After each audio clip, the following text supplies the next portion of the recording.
ቤቱ ለሁሉም ሰው ክፍት ነው። ግን አሁን የልማት ዘመን ነውና ስለ ቧንቧ ነው የምታወሩት ወይንስ ስለምንድን ነው? ብዙዎቻችን እንደምናቀህ በቲያትር ነው ወደዚህ ሙያ የገባኸው።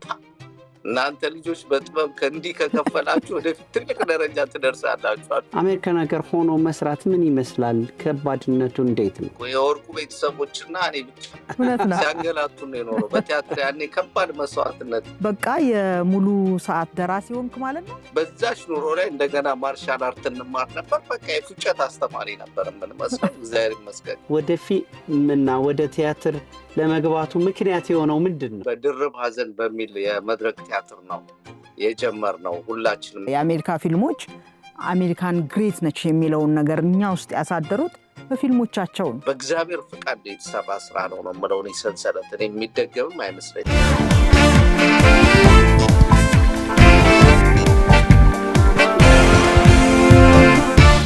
ማሜ እንግዲህ አሁን ሄሎ ኢትዮጵያ ሰዓታችን ደረሰ። ዛሬ የምናቀርበው በ1990ዎቹ በጣም ተወዳጅ ከሆኑ ወጣት ተዋናዮች አንዱ ነው። ተዋናይ ብቻ አይደለም፣ የሚገርም ነገር በዛ በልጅነቱ ደራሲም ነው፣ ዳይሬክተርም ነው፣ ተዋናይም ነው። ሁሉንም ቦታ ነው ይዞ የነበረውና ቴዎድሮስ ለገሰ። አንተ ጋማ በደንብ ነው የምትተዋወቀው። ቴዎድሮስ ለገሰ እዚህ አብነት አካባቢ ነው ተወልዶ ያደገው። የዛኔ ያ ዘመን የአማተር ወጣት ከያንያን በጣም በቃ የወጡበት ዘመን ነበር። አዲስ አበባ ውስጥ በርካታ የቲያትር ቡድኖች የፈሩበት። ቴዲ እዚህ አብነት አካባቢ በጠቅላላ እስከ መዘጋጃ፣ ሀገር ፍቅር፣ ብሔራዊ ቲያትር እየሄዱ በልጅነታቸው ጀምሮ ተውኔት ይሰሩ ነበር። እነ ቴዲ ከተፈራ ወርቁ ጋር ከነተፈራ እነ ናፒ ተፈራ እነ ሳምሶን ብዙ ነበሩ። ከአንቺ ጋር ራሱ እኮ እሱ ልጅ ሆኖ ባለካባና ባለዳባን ሰርቷል። አሜሪካን ሀገር ከዛሬ 3 ዓመት በፊት አግኝቼዋለሁ እና ሰንሰለት በጣም የታወቀ እዚህ ደግሞ የሚያስታውሰው ሰው ዲያስፖራ ከአሜሪካን ይዘውት መጥተው ብቻ በፊልሙም ትላለ በተከታታይ። አሁን ደግሞ በኢትዮጵያ ቴሌቪዥን የሚታይ ስራም አለው። በጣም የምንወደው ሰው ነው። ናፍቆናል አይደለ? ብዙ ጥያቄዎች አሉን። ሄሎ ቴዲ። ሄሎ ሙሌ። ሄሎ መሐመድ፣ እንዴት ናችሁ? ደህና ነው ወይ ቴዲዬ? እግዚአብሔር ይመስገን። እንዴት ናችሁ እናንተ? አለን እግዚአብሔር ይመስገን። 3 ዓመታችን አይደለም ከተገናኘን? እኔ የምልህ ቴዲዬ፣ ያው ብዙዎቻችን እንደምናቀህ በቲያትር ነው ወደዚህ ሙያ የገባኸውና በልጅነትህ ፋቡላ እና ዩኒቲ የተባሉ የቲያትር ክበባት ከጓደኞች ጋር መስርተ ነበረ። የመጀመሪያው ቲያትርህን ታስታውሰዋለህ? እንዴትስ ተሰራ? ፋቡላ የቲያትር ክበብ እንግዲህ ከጓደኞቼ ጋር ከተፈራ ወርቁና ከተሻለ ወርቁና ፒታዬ፣ ቤቢ ደምስ አብረን ሆነን የጀመርነው የቲያትር ክበብ ነውና ያን ጊዜ ለውጡ እየመጣ እያለፈ ነበረ። ስለዚህ የደርግ ሳይሆን ይሄኛው የደርግ አይደል የኢህአዴግ ለውጥ አካባቢ ስለነበረ ያን ጊዜ ድርብ ሀዘን የሚል አንድ በጣም የሚገርም ትራጀዲ ድራማ እንሰራ ነበር። ተፈራ ወርቁና እኔ ያዘጋጀ ነው ያኔ እና በድርብ ሀዘን በሚል የመድረክ ቲያትር ነው የጀመርነው። ሁላችንም እንደ ጓደኛ ተሰባስበን ከህዝብ ጋር በጣም አስተዋወቀኝ ብለህ የምትለው እኔ እንደሚመስለኝ የልብ ሰዓት መስለኛል። ትክክል ነው። ሀገር ፍቅር በ80ዎቹ መጨረሻ አካባቢ እና 90ዎቹ መጀመሪያ አካባቢ የታየው ወደ 5 ዓመት መድረክ ላይ የነበረው የልብ ሰዓት ቲያትር ሮብና ቅዳሜ ይታይ ነበር። ሀገር ፍቅር እና በተመልካች ዘንድ በጣም ተወዳጅ ነበር። በእርግጥ ከዛች በፊት ዳግማዊት ፊልም በጣም በህዝብ ዘንድ ደርሶም ስለነበረ በዳግማዊት ነው በህዝብ የተዋወቅኩት ማለት ይቻላል። ግን በቲያትር መድረክ ላይ ልክ ነው፣ በፕሮፌሽናል መድረክ ላይ በልብ ሰዓት ቲያትር ነው ወደ ተመልካች የመጣሁት። በሀገር ፍቅር የራስ ድርሰት ነው አይደለ? ድርሰት እኔ ዝግጅት ተሻለ ወርቁ አብረን ያዘጋጀን። በጣም ጥሩ ጊዜ ነበረ በልብ ሰዓት ላይ። አንደኛ ሀገር ፍቅር ቲያትር ያኔ በጣም ልጆች ነበርን ቲያትሩ ሲሰራ እና እድሉን ማግኘት በዛን ጊዜ ቀላል አልነበረም። በእርግጥ ብዙ አልነበርንም፣ ግን በቃ እግዚአብሔር ፍቃዱ ሆኖ ያ ቲያትር ተገመገመ። ሰራዊት ፍቅሬ በዚህ አጋጣሚ በጣም በህይወቴ ላይ ላመሰግነው ፈልገው ነገር እሱ ያሬድ የሙዚቃ ትምህርት ቤት የልብ እሳትን ሰርተን ስናሳየው እኛ ቲያትር ቤት እንደሚገመገም ሂደቱን አናውቀውም ነበር። ግን ሰርሽ በጣም እንደዚህ ለምን አታረጉትም? ሀገር ፍቅር ውሰዱትና አስገምግሙት ምናምን አለን። ከዛ በኋላ ወይ መዘጋጃ ቤት ምናምን አስገምግሙት አለን። ነፍሱን ይማረውና ጋሽ ባይሉ መዘጋጃ ቤት ሄጄ ቲያትር እንደዚህ ይዘን መተናል ምናምን እንድታይልን ምናምን። ግን አሁን የልማት ዘመን ነው እና ስለ ቧንቧ ነው የምታወሩት ወይንስ ስለምንድን ነው? ስለ አንድ የሆነ ነገር ብታወሩ ጥሩ ነው ምናምን አለ ጋሽ ባይሉ። አይ ስለ ቧንቧ አይደለም የፍቅር ድራማ ነው ስለው፣ አይ የፍቅር ድራማውን በዚህ በለውጥ ዘመን እስቲ ሌላ ቦታ ሞክሯለን እና ሀገር ፍቅር ሄደን ስንሞክር በአጋጣሚ ሀገር ፍቅር ቲያትሩ ወዲያውኑ አለፈ።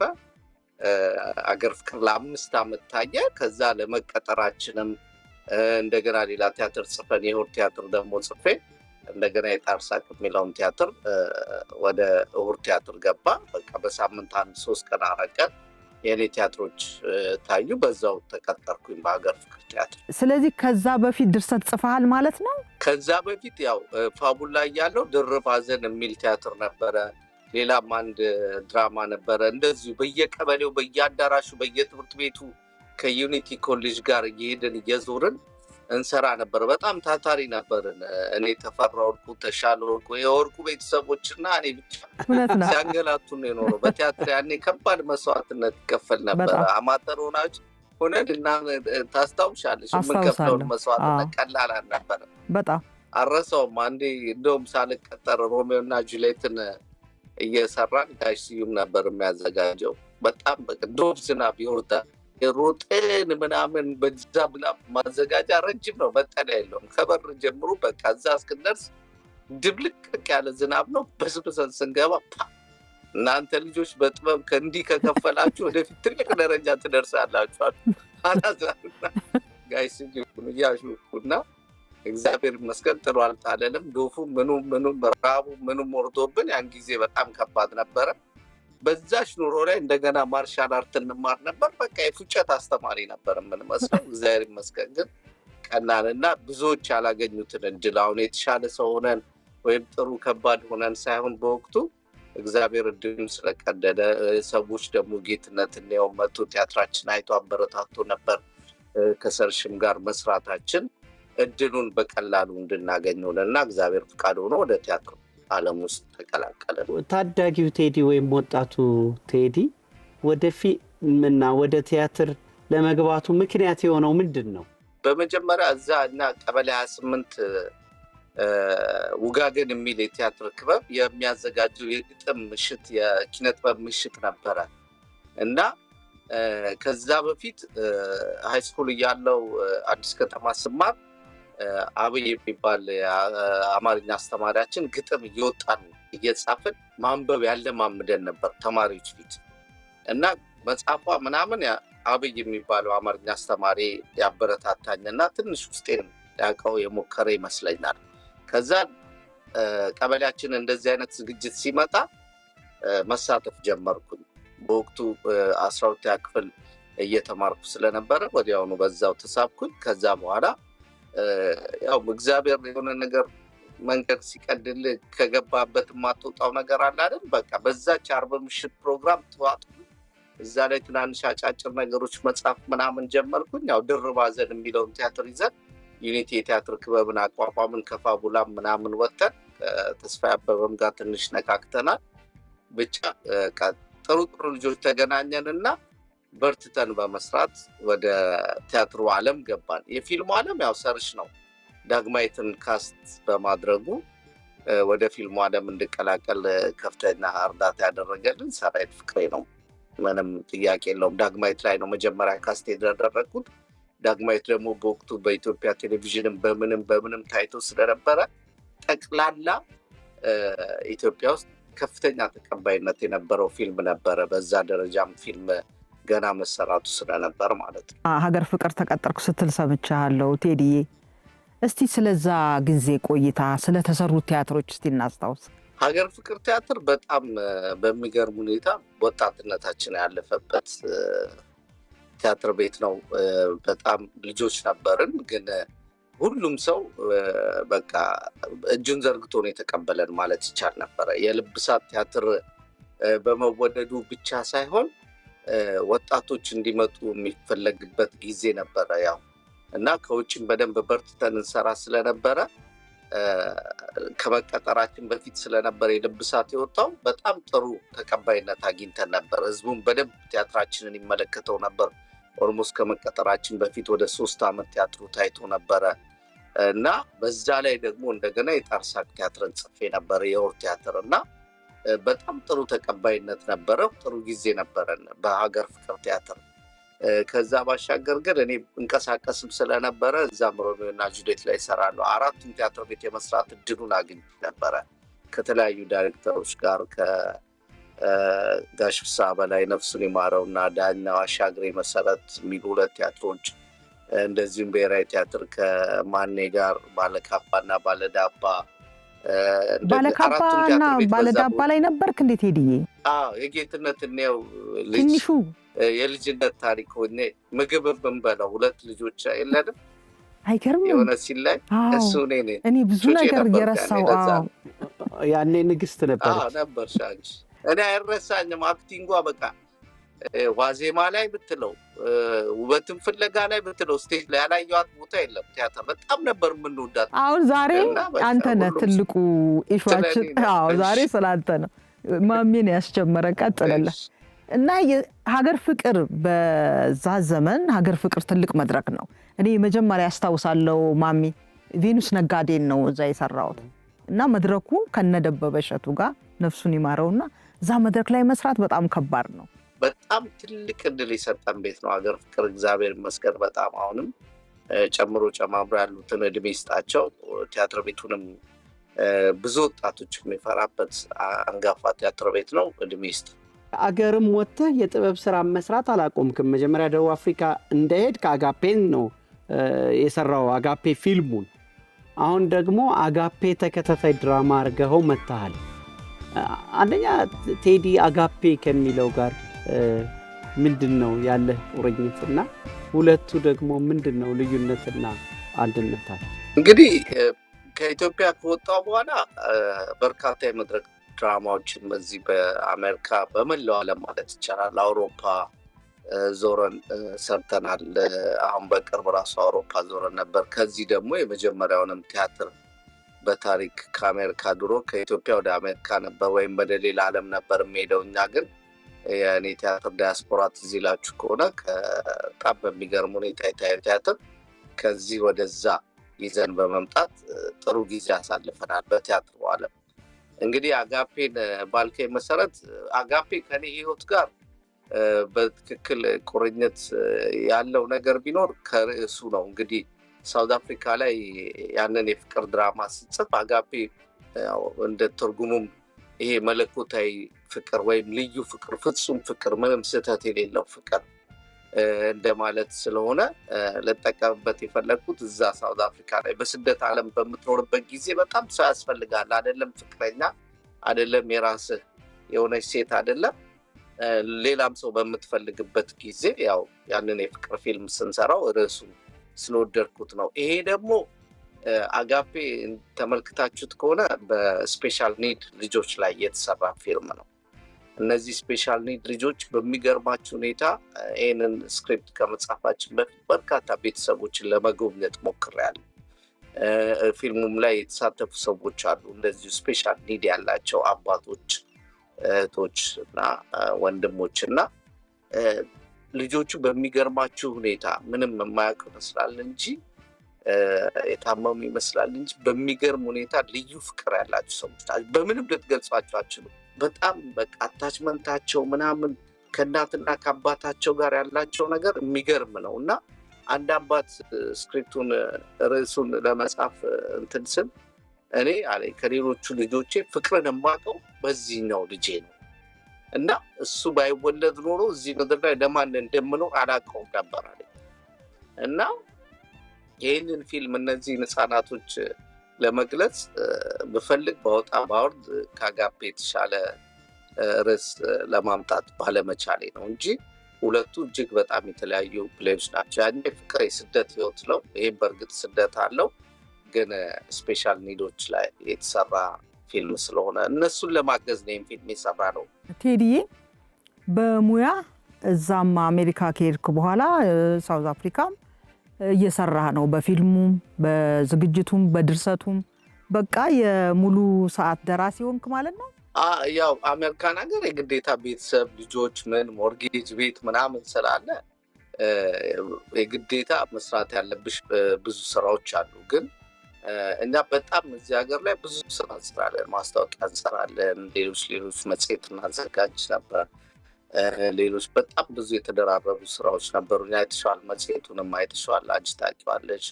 የተለያዩ ስራዎች እንሰራለን። አሁን ግን 2 ፊልም እየሰራው ነው አሁን በአሁኑ ሰዓት እና በጣም ቢዚ ነኝ በፊልሙ ደረጃ። ግን ስቲል እንደዛም ሆኖ የተለያዩ ቢዝነሶችም እሰራለሁ።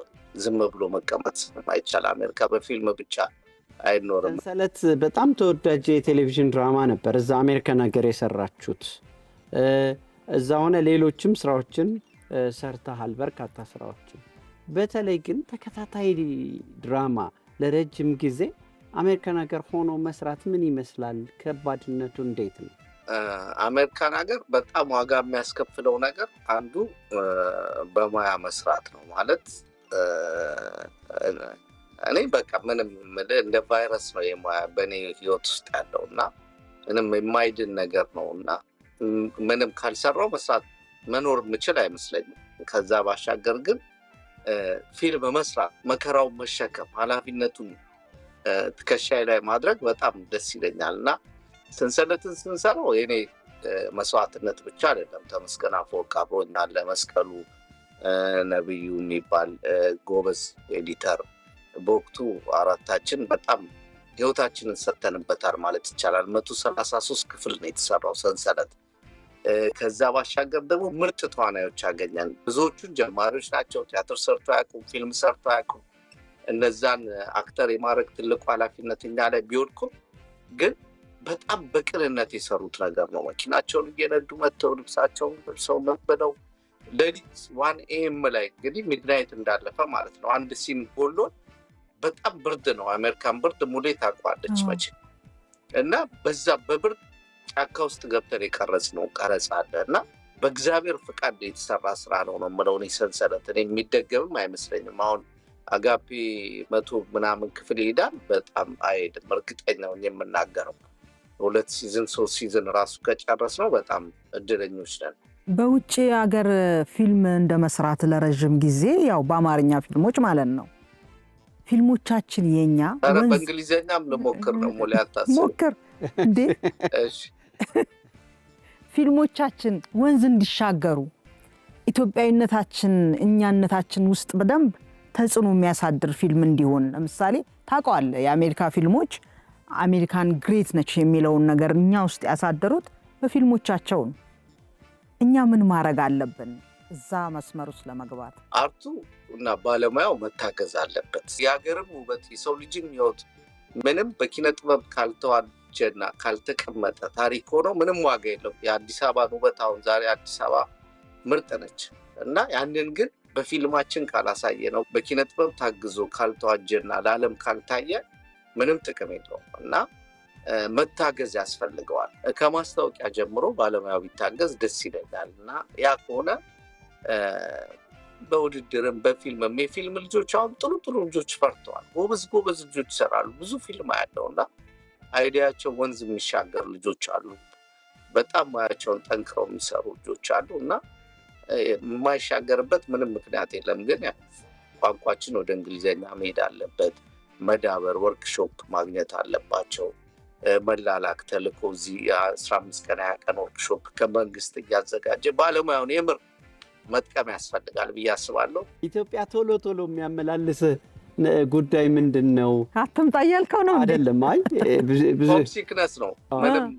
በጣም እኔ የምልህ አገሬን ሰው እወዳለሁ እና በጣም ኢትዮጵያ ቶሎ ካላየ በምንም ሁኔታ ውስጥ ቢሆን ኢትዮጵያ የግዴታ ያለው አሁን አጋፔ ድርጅቱ አሁን 2 ፊልም ስለምሰራ አሁን ቀረው እንጂ ሁልጊዜ ለገና ጃንዋሪ ላይ እመጣለሁ። ጥምቀት በጣም በቃ ጎንደር ሄጄ ማክበር እንደ ልማድ ይዤው ነበረ እና በየአመቱ እየመጣሁ ጎንደር ሄጄ ጥምቀትን አክብሬ ምናምን ስመለስ ትልቅ የሆነ እምሞላው ነገር አለኝ እና ከእንደገና ደግሞ ህዝቡንም ማለት የሆነ የአርት ወርድ እንዳይሆንብኝ እንጂ በቃ የምትሞላው ነገር አለ ሀገር ላይ ስትመጣ።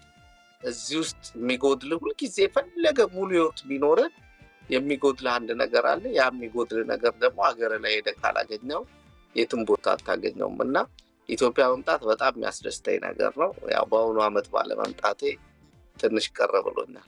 አሜሪካን ሀገር የሚገርም ነገር ቤቱ ለሁሉም ሰው ክፍት ነው። በጣም ነው የሚወደደው። ምንድን ነው እሱ ነገር ምክንያት ውስጥ ይነገረን? ያው አንደኛ ነገር የኢትዮጵያዊነት አንዱ ትርጉም መረዳዳት ነው እና በብዙ ቻሪቲዎች ላይ እሰራለሁ እዚህ ሀገር ላይ በኮቪድ ጊዜ ከኮቪድ በኋላ በጣም የበጎ አድራጎት ነገሮች ላይ ብዙ ነገር ላይ እሳተፋለሁ። አሜሪካን ሀገር ዴንቪ አካባቢ በተለይ የሚያውቀኝ ማህበረሰብ በዚህ በደንብ ይገልጸኛል፣ ያቀኛል እና ይሄ የሰው ፍቅር ነው ማለት ምንም ሌላ ነገር የለውም።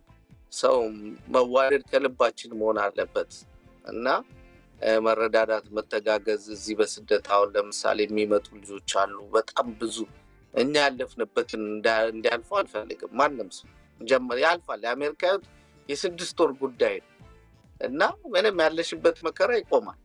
ወረቀት ምንም ሲሞላ እና ያችን ክፍተት ግን የሚያግዝሽ የሚረዳሽ ስራም ፈልጎ የሚያስገባሽ የሆነ ሰው ካለለ በጣም ከባድ ክሪቲካል ታይም ነች ያቺ 6 ወር። እኛ ሀገር አሁን የሚውዚክ ማሳያ ስፔሶች፣ የአምፊቲያትር ስፔሶች እየተገነቡ ነው። በፊት እጥረት ነበረብን እና እንዲህ አይነት ኢንፍራስትራክቸሮች መስፋፋታቸው ከሌሎች ሀገሮች ልምድ ለጥበብ እድገት ያለውን ሚና ብትገልጸው? በጣም ከፍተኛ ነገር ነው። ይሄ የመታያ ቦታ ነው። በፊትም ችግር የነበረው ኢትዮጵያ ውስጥ 4 ቲያትር ቤቶች ናቸው። አሁን ደግሞ እንደ ድሮ አይደለም። የህዝብ ቁጥሩ የመዝናኛውም ቦታ በዛ ነው ያህል መስፋፋቱ፣ በርካታ ነገሮች መሰራታቸው ትልቅ ነገር ነው። አሁን በቅርብ የህፃናት ቲያትር ተመርቆ አየው መሰለኝ አይደል? እና አሁን እሱ በጣም ደስ የሚል ማሳያ ቦታ ነው እና የተለያዩ ቦታዎች መሰራታቸው አንዱ ባለሙያው ተስፋ እንዲያደርግ በሙያው ተስፋ እንዳይቆርጥ ከሚያደርጉት ነገሮች አንዱ ይመስለኛል። ቤተሰብ እንዴት ነው? ልጆች፣ ባለቤት፣ በአጠቃላይ የምትመለከቷቸው እንግዲህ እነዚህ ቤተሰቦቼ ናቸው። 3 ሴቶች ናቸው ልጆቼ። አሁን ትልቋ ልጅ 12ኛ ክፍል ነች፣ 17 ዓመቷ ነው። መካከለኛዋ ደግሞ 14 ዓመት ሆኗታል። ትንሿ ደግሞ 9 ዓመቷ ናቸው። እግዚአብሔር ይመስገን። ያው እንግዲህ በትዳር ዓለም ውስጥ በዳግማዊት ዘመን ነው እኔና ባለቤቴ የተዋወቅነው። ዳግማዊትን እየሰራሁኝ አብረን ነው ወደ ሳውዝ አፍሪካም የተሰደድነው። በትዳር ህይወት ውስጥ ወደ 30 ዓመት ሊሆነን ነው ማለት ይቻላል። እንግዲህ 26 ዓመት ምናምን ይሆነናል ስንተዋወቅ። ገርል ፍሬንድ ቦይ ፍሬንድ አለ እዛ ላይ። ያን ጊዜ በሳቱ ዘመን ነው ቀለብ አድርጋ ያኔ በጣም ፌመስ በነበርኩበት ጊዜ እኔ በመባልበት ጊዜ በቃ በዛው እግዚአብሔር ፈቀደላት እስከ ዛሬ ድረስ ያው እግዚአብሔር ፈቃድ ሆኖ አብረን እንኖራለን። ልጆች አፍርተናል። በጣም ነው የምናመሰግነው ቴዲዬ። ያው እኛም መቼም እንደምንወድ ታውቃለህ። ከመድረክም ከድርሰቱም ከፊልሙም እንድጠፋብን አንፈልግም። እድሜና ጤና ይስጥ። ልጆችህን ሰላም በልልን፣ ባለቤትህንም ቤተሰቦቻችንን እዛ ያሉትንም በሙሉ ሰላም በልልን። ድጋሚ እንገናኛለን ስትመጣ ቴዲዬ። በጣም አመሰግናለሁ። ቻው ቴዲዬ። ለኢትዮጵያ በሰፊው ቆንጆ ፕሮግራም ነው። አሜሪካም ላይ የተወደደ ነው። በርቱ። በሰፊው ደግሞ እየሰራችሁ ብዙ አሜሪካን እና በውጭ ዓለም ያሉትን ማህበረሰቦች ለማግኘት ይርዳችሁ። አሜን ቴዲዬ።